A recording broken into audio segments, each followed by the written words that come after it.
이 1장 18절에 보면은 네 개의 불이 나옵니다. 네 개의 불.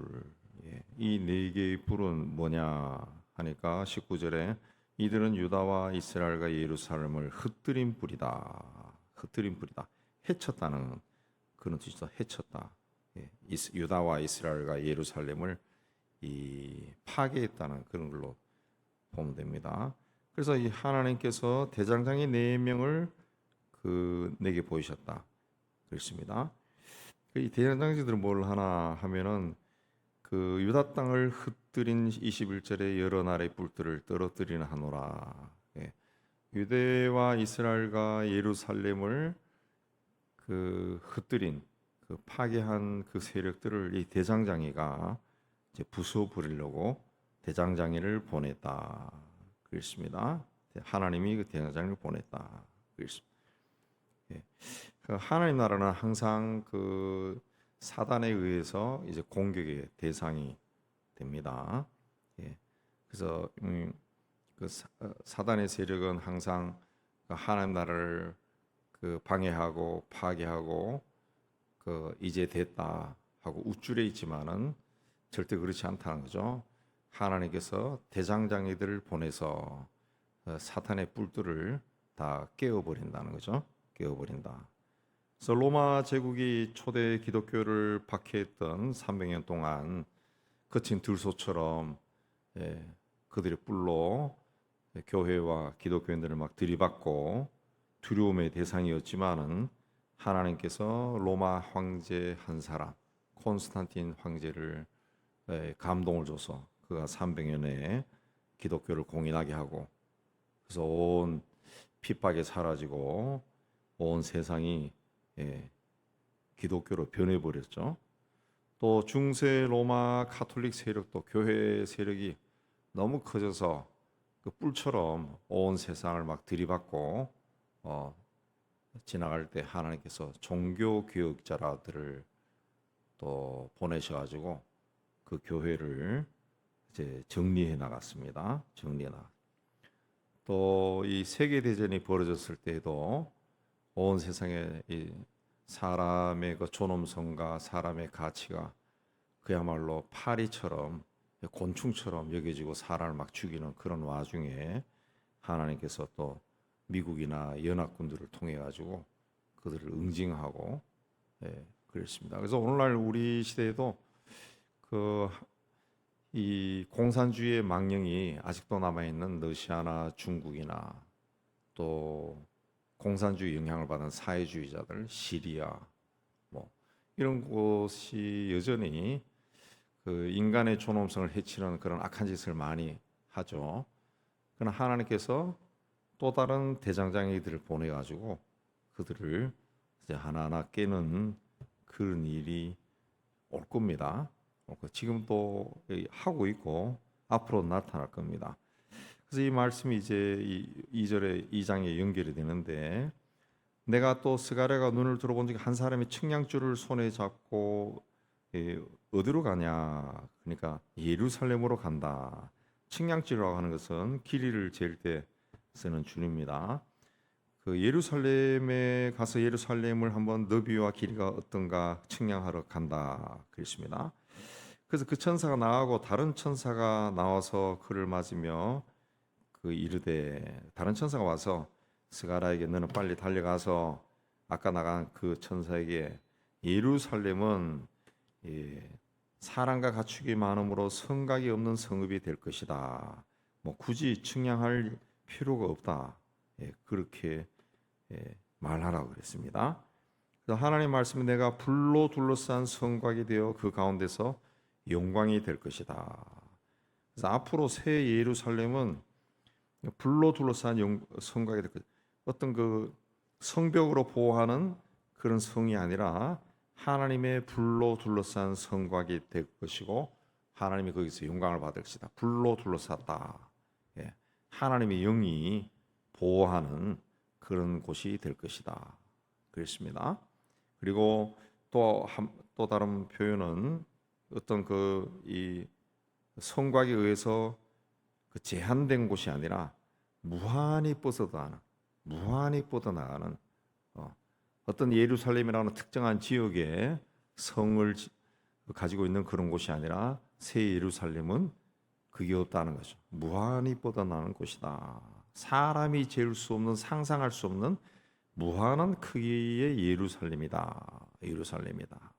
그렇습니다. 교회라고 하는 것이 이제 하나의 예언이죠. 예언. 예수께서 세상에 오시고 부활 승천하신 후에 성령께서 세상에 강림하신 후에 성령의 감동을 받은 자들에 의해 가지고 복음이 전파되고 교회가 세워지기 시작했는데, 교회라고 하는 것은 이제 건물로서의 교회, 성서적 개념은 건물로서의 교회가 아니라 하나님의 성령이 거하는 사람이 교회죠. 교회. 그런 사람이 두세 사람이 모였을 때 주께서 우리와 함께 하시니까 그 교회. 그 이후에 이제 등장한 교회는 그야말로 어떤 특정한 지역에 있는 것이 아니라 무한히 뻗어나가죠. 어떤 제한이 없습니다. 무한히 뻗어나. 성곽이 없는 도성입니다. 성곽 없는 성읍이 이게 교회라는 거죠. 성곽 없는 교회.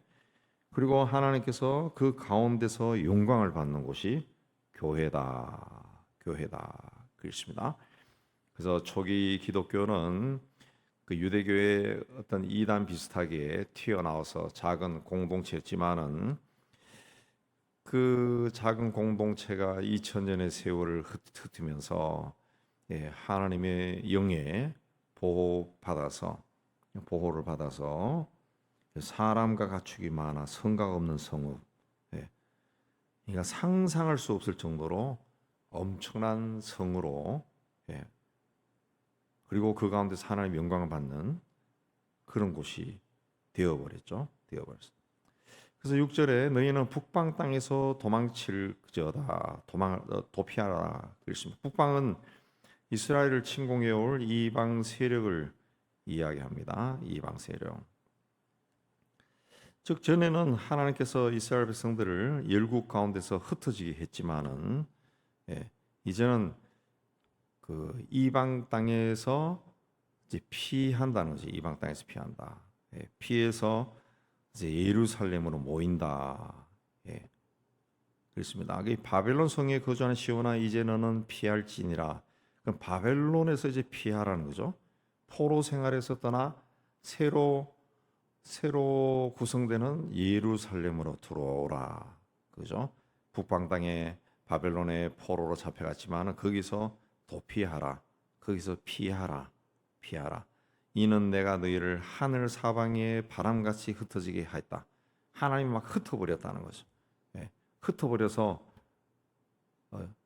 새로운 영적 예루살렘으로 들어가라. 그렇습니다.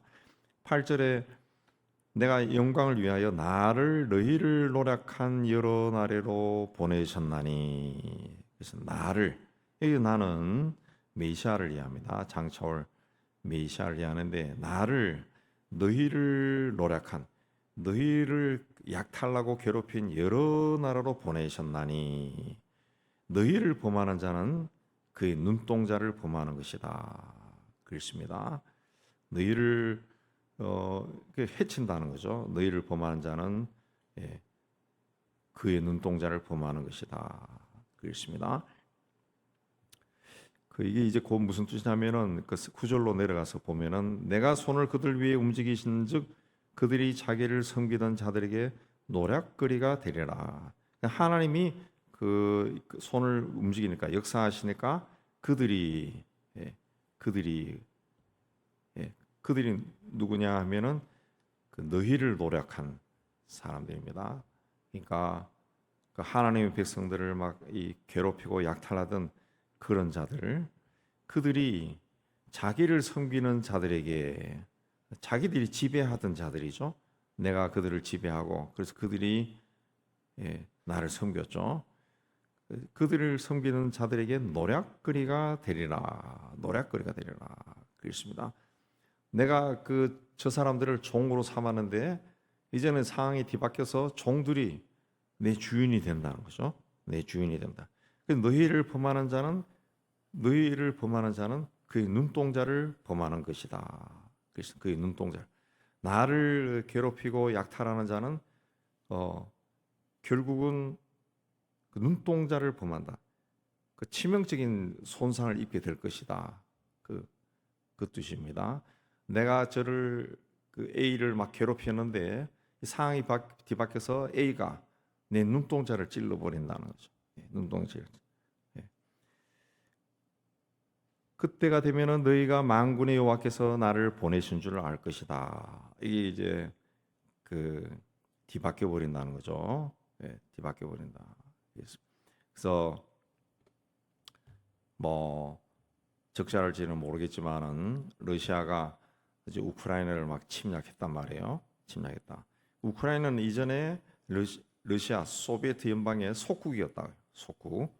자기들이 그냥 마음대로 할 수 있는 그런 나라인데, 근데 그걸 자기들 마음대로 하니까 마음대로 했는데 자기를 섬기던 자들이, 그러니까 우크라이나가 오히려 러시아를 노략하는 자가 되어버렸죠. 러시아의 눈동자를 막 찔러버린. 찔러버린. 여호와의 말씀에 시온에 따라 노래하고 기뻐하라. 이는 내가 와서 내 가운데 머물 것입니다. 그렇습니다. 내가 와서 내 가운데 머물 것이다. 장차 오실 메시아는 우리 가운데 와서 머물 것이다. 임마누엘이다. 임마누엘이다. 그렇습니다. 그날에 많은 나라가 여호와께 속하여 내 백성이 될 것이요 나는 내 가운데 머물리라. 많은 나라가 하나님의 백성이 될 것이고 하나님이 그들 가운데 머물 것이다. 5절 말씀 그 가운데서 영광이 될 것이다. 그렇습니다. 그래서 너가 나를 내가 만군의 여호와께서 나를 내게 보내신 줄 알리라. 그때가 되면은 이게 메시아입니다. 메시아를 하나님 보내신 줄 알게 될 것이다. 그렇습니다. 그래서 이 말씀이 오늘날에는 이루어져서 온 세상에 예수를 그리스도로 믿는 메시아로 믿는 하나님의 백성들이 퍼져 있죠. 퍼져 있죠. 그러니까 그 우리가 신앙생활하면서 가끔씩 뭐 내 삶에서 일어나는 여러 가지 일들로 인해서 조금 시험에 들고 하나님이 있을까? 그리고 뭐 하나님은 정말 역사하시는가? 뭐 이렇게 의심도 들고 그럴 때 온 세상에 있는 하나님의 백성들을 한번 생각해 보시면 됩니다. 왜 이게 거짓말이라면은 왜 전 세계에 수십억의 인류가 예수를 그리스도로 믿고 주일이 되면은 모여서 예배로 하나님을 영광을 돌리고 찬양을 하고 있는가? 왜 아직도 예수를 그리스도라고 믿는다는 그 신앙 고백 때문에 죽임을 당하고 학대를 당하고 있는가? 하나님이 그들 가운데 있기 때문에 그 하나님을 없다고 말을 할 수 없기 때문에 그런 일이 일어나는 거거든요. 그래서 우리가 그런 걸 생각하면서 시험에 들지 말고 오히려 핍박을 당하는 고난을 당하는 사람들을 위해 기도할 수 있어야죠. 여호와께서 장차 유다를 거룩한 땅에서 자기 소유를 삼으시고 다시 예루살렘을 택하시리니 모든 육체가 여호와 앞에서 잠잠할 것은 여호와께서 그 거룩한 처소에서 일어나십니다. 그렇습니다. 하나님께서 거룩한 처소에서 하나님이 계신 곳이 거룩한 처소입니다. 저 이스라엘의 예루살렘에 계신 곳이 아니라 하나님이 계신 곳이 거룩한 처소. 하나님이 우리가 예수를 그리스도로 믿으면 하나님 영이 우리 안에 들어와 우리 몸, 우리 삶 속에 들어와 우리와 함께 하신다. 우리와 함께 하신다. 그래서 우리의 몸이 우리의 삶이 성전이다. 성전이 뭡니까? 거룩한 곳이, 거룩한 처소. 이 성전이요. 내 자신이 하나님의 성전, 하나님이 거하시는 거룩한 곳이나 거룩한 곳이. 그렇기 때문에 이 진정한 그리스도인이다. 그러면은 신문에나 뉴스에 나오는 사람들이 되어서는 안 된다. 그 뭐 청문회나 뭐 일 할 때 보면은 그 기독교인이라고 나오잖아요. 이 종교는 다 기독교인이야. 근데 한 짓을 보면은 기독교인 같지 않은 짓들을 많이 하잖아요. 예. 온갖 불법과 불의를 다 저질러 가지고 돈을 모으고 그 이름을 얻으려고 하는 그런 예, 자칭 교인이라고 하는 사람들이 얼마나 많아요. 얼마나 많아요. 그 성경에서 그 악인이라고 할 때 그 악인이 그 세상 사람들이 아닙니다. 성경은 항상 그 하나님의 백성들에게 한 말씀이요. 하나님께서 하나님의 영에 감동된 사람을 통해 가지고 하나님의 백성들에게 주신 말씀이 성경 말씀입니다. 물론 하나님께서는 온 우주를 창조하시고 온 우주를 향해서 말씀을 주셨지만은 그 가운데서도 우리가 읽어보면은 성경은 하나님의 백성들, 하나님을 떠난 자들을 향해 가지고 하나님의 백성이지만은 하나님을 떠난 사람들, 하나님 말씀대로 살지 아니하고 자기 의지대로 살아가는 사람들을 향해서 하나님이 죄라고 얘기합니다. 죄인이라고 그러고 악한 자들이라고 그러고 하나님이 진노하시고 그 성경에 하나님의 진노하심을 받은 자들이 누굽니까? 하나님의 백성들이요. 하나님의 백성들. 네. 그러니까 오늘 우리 시대에도 내가 예수 믿고 기독교인이다 그렇게 말하면서 세상에서 돈을 걸머쥐기 위해 또 권세를 가지기 위해서 다른 사람을 해롭게 하고 남의 것을 빼앗고 그러면서도 목걸이는 십자가를 달고 다니고 그런 사람들은 악인이에요. 악인. 성경에 나오는 악인. 하나님이 관심을 두지 않는 싫어하는 사람들입니다. 싫어하는 사람들. 예수께서도 내가 다시 올 때 세상에서 너희들 가운데서 믿는 자를 보겠느냐 그랬습니다. 믿는 자 많은데요. 근데 예수님이 말씀하신 것은 이 하나님의 말씀을 진정으로 믿는 자, 정말 믿는다 그러면은 따라야죠. 우리의 아버지 어머니가 뭐 돌아가신 분도 있겠지만은 우리 생전에 이거 해라 그랬을 때 안 해요 하는 자식은 거의 없습니다. 이거 해라 그러면 예 그러고 하죠. 근데 인간의 그 말도 자기와 관계 있는 사람, 상사나 직장의 상사나 부모나 이런 사람들이 하는 말은 우리가 그걸 지킨다고. 근데 그 인간을 지으신 하나님이 하신 말씀은 우리가 취사 선택한다. 잘 안 지킨다. 내게 좋은 말씀만 기억하고 지키고 그러거든요. 그러니까 하나님이 봤을 때는 하나님은 질투하는 하나님이신데 불쾌한 거죠. 불쾌한 거죠. 그래서 우리가 이 성경에서 이야기하는 악인이 누구냐, 선인이 누구냐라는 것도 우리가 생각해서 성경에 나왔을 때 죄를 저지른 사람들은 나와 상관이 없는 사람으로 생각할 것이 아니라 나도 어느 순간에 그렇게 넘어질 수. 아담과 하와는 하나님이 직접 손으로 만든 존재인데 하나님을 떠나서 사탄의 말을 들었어요. 그리고 하나님과 같이 되려고 했다라고 하는 것은 하나님께 반역했다는 거죠. 반역했다는 거지. 군대로 얘기하면 장군이 있고 나는 쫄병인데 2등병인데 장군하고 같이 되려고 맞짱 뜨려고 했다는 거지. 그거는 이제 벌써 질서가 깨지는 거죠. 질서가 깨져. 더군다나 자기를 직접 흙으로 빚어서 만든 그분인데 초문을 준대. 인간. 그 인간에게는 그 죄성이 있다.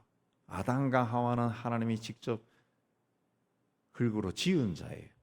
근데도 하나님께 덤벼들었어요. 반역하고 죄를 지었어요. 그래서 온 인류에 온 세상에 죄를 막 뿌려버렸다고. 그러면 뭐 우리도 그 후손이죠. 물론 하나님이 지었다 그러지만은 아담은 하나님이 직접 흙으로 만들었다고. 근데 우리는 그게 아니라 그냥 태어난 자죠. 물론 하나님이 생명을 주셔서 태어났지만. 그럼 우리는 아담보다는 더 죄를 잘 짓겠죠. 시험도 더 잘 들고. 그러니까 우리는 항상 하나님 앞에서 내가 넘어질 수 있다라는 것을 생각하고 겸손해야 됩니다. 겸손. 정말 오늘날 우리 그 한국이란 나라는 다 아시는 것처럼 굉장히 가난하게 살았다. 그리고 조선 시대라 그러지만 조선 시대는 그야말로 전제주의, 전제주의 절대자예요. 조금 잘못 왕에게 조금 밑보이면은 그 삼족을 멸했던 우리 조상들이지만은 진짜 악랄한 정권이에요. 악랄한 정권인데 그 우리가 20세기 와서 이 대한민국이라는 공화국이 자유민주주의 공화국이 돼서 이제 비로소 우리가 호흡을 할 수 있는 그런 나라가 되었는데 우리가 이 자유를 가지고 그 하나님을 알게 되었을 때도 하나님 앞에서도 이 자유를 잘 사용해야지 그렇지 않으면은 엉뚱하게 엉뚱한 길로 나가서 그게 그 바르다고 생각한다고 바르다고 생각하고 동성연애를 찬성하는 성직자가 동성연애자고 성직자가 동성애 부부가 성직자고 막 이런 그 성경 말씀을 지 맘대로 막 해석해가지고 이단 사이비가 다 거기 나오죠. 거기 나 그런 자들은 성경에서는 분명히 악인이라 그래요. 악한 자들이에요. 말씀을 지키지 않은 자들은 악한 자입니다. 악한 자들은 하나님의 창조 질서를 어지럽히는 자예요. 하나님의 말씀을 왜곡시키는 자. 그들은 악한 자예요. 마지막에는 다 심판을 받습니다. 모든 육체가 여호와 앞에 잠잠해라 그랬습니다. 잠잠해라. 고개 숙여라는 거죠. 하나님께서 그 거룩한 처소에서 일어나신다 그랬습니다. 그 하나님이 거룩한 처소 성전에서 일어나신다 그랬습니다. 우리가 바로 하나님의 성전이고 하나님이 우리와 함께 하십니다. 그러므로 하나님이 늘 우리와 함께 하시는 하나님을 우리가 의식하고 항상 겸손하게 하나님의 뜻이 이루어지다라는 마음으로 살아야 합니다. 그러면은 다른 사람과 비교할 것도 없습니다. 내가 하나님 앞에 온전하게 사는 것이고 비교할 것이 뭐 있어요? 잘 사는 사람 보면은 잘 살다 가세요라고 그렇게 한번 복비를 주면 되는 거지. 뭘 비교하고 할 필요. 잘 살다 가세요. 그리고 목소리 큰 사람 있으면은 더 목소리 크게 지르다가 가세요. 비교할 필요 없어요. 나와 함께 하신 하나님과 동행하는 것이 복입니다. 그 하나님이 어떤 분인가 깨닫는 것이 복이에요. 이 마음으로 하나님 앞에 서는 여러분 다 되시기를 주의 이름으로 축복합니다.